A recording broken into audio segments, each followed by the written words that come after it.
What is going on, everyone? Badger here. Should have liked and sub, and let's get into this. Things not going well if you're over at Disney. We got that vote coming up between the Treon Investment Group. They're only asking for 2 seats out of that 12-member board, and they do have $3.5 billion worth of collected stock, but, well, still not looking great either way.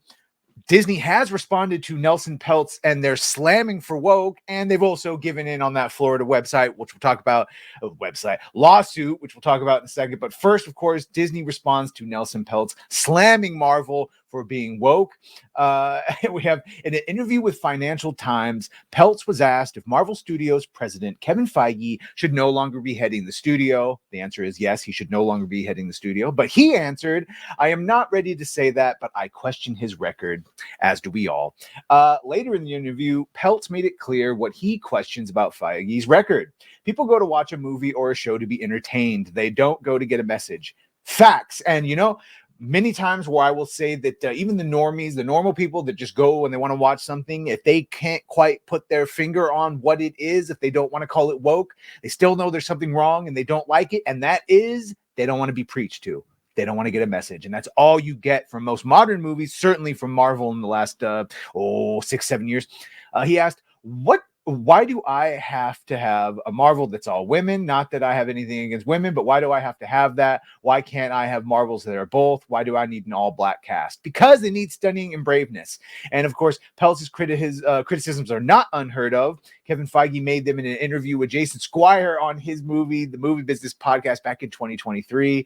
Feige said, and I guess to distill it down of what lessons are learned is to entertain the audience at every turn. I guess he forgot all that. Feige elaborated, Frank Capra has a quote that our co-president Louis Esposito quotes often, which is basically to distill down to entertain first. You can have as many beautiful messages and beautiful life theories and beautiful thematics that you want to put into the world that all of us do and all of our filmmakers do, but you're not entertaining first. It will fall on deaf ears, which is what's happened.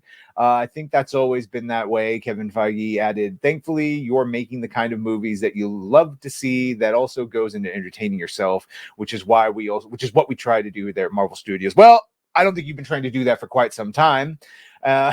Not only has Feige noted this, but even the Walt Disney Company, Bob Iger, has made similar comments during an interview with Andrew Ross Sorkin during an appearance at the New York Times Deal Book Summit. Iger was asked about how he is supposed to deal with numerous amounts of characters and storylines the company has created that have been deemed woke. Iger answered, let me start about content and your comment about woke characters. Our primary objective in creating content as a company, save for ABC News, which is obviously to inform, is to entertain, whether it's sports, whether it's Disney, whether it's Marvel, make things that entertain people. The good news is there's a marketplace out there that demands entertainment. It's a fact. God, this fucking corporate speak. And here he's going to continue to go on and on, basically double down about how that they don't see their ideology as politics because they think they're on the right side of history. And here he says, when I came back, what I have really tried to do is return to our roots. This is them returning to their roots, which is, remember, we have to entertain first. Iger said, it's not about messages. Again, if your story can have a positive impact, so there's that, and I've worked hard, blah, blah, blah. So they're saying they don't, but they do. And despite both Kevin Feige and Iger issuing very similar criticism to Peltz, a spokesperson for the Walt Disney Company initially responded to Peltz's comments, telling Reuters, this is exactly why Nelson Peltz shouldn't be anywhere near a creatively driven company. Right, they're all saying the same things, entertain first. The company has since reported with a PowerPoint presentation claiming Peltz's comments demonstrate, again, how ill-equipped he is to serve on the board, specifically referring to Peltz's comments about Marvel being an all-women film, the studio ship. I'm so stupid. Captain Marvel, we know why Captain Marvel made money, but the Marvel specifically lost. Interestingly, it does not mention return on investment or the fact that the Marvels grossed less than $200 million. Right. Ironically, Disney then posits, imagine the damage Peltz would do in Disney's boardroom with these perspectives. The same perspectives that we've just seen echoed by both Kevin Feige and Bob Iger, at least in name, whether they actually believe in them or not. Finally, they stated Kevin Feige has an unparalleled track record, except for the last couple phases that have lost money. Generating $30 billion in global box office. Right. Yeah. not great, not great. And outside of the films, Feige's track record on Disney Plus has been spotty as best. At best, yes. Most recent release of Echo, had the same amount of minutes viewed for all 5 of its episode as the debut episode of Loki did alone. Second season of Loki, yeah. And this is just the receipts. Excuse me, I'm dying over here. This is just the receipts of them going through, and all of the shows have done less and less and less. And this is just tapped off again by this beautiful bit of, remember that mythical "Don't Say Gay" bill? Because there was nothing in there that said "Don't Say Gay." It was actually the Parental Rights and Education Act. And Disney just so thought they were on the right side of history, but nay, I say to you. And here we go. This is actually from WDW Pro on that Park Place.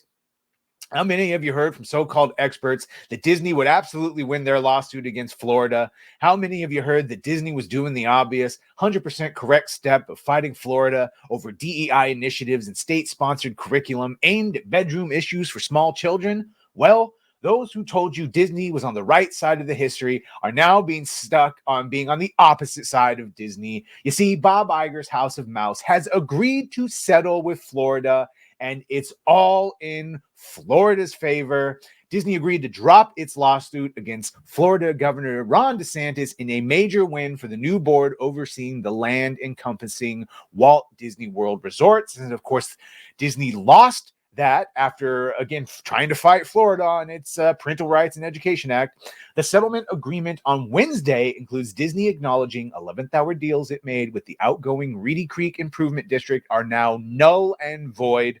Walt Disney Company made these last-ditch efforts in an attempt to solidify property rights and grant the theme park additional powers as DeSantis appointed a new board to oversee the area and hold the corporation accountable to laws and taxes in Orlando. They effed around. They found out. Andrew Esquire is a Florida attorney who specializes in Florida special districts, such as the Reedy Creek and other abbreviations there. Mr. Esquire also operates a YouTube channel where is this Legal Mindset? I think it is. Yeah, it is Legal Mindset. It's so weird hearing their names. I'm used to calling them by their YouTube handles.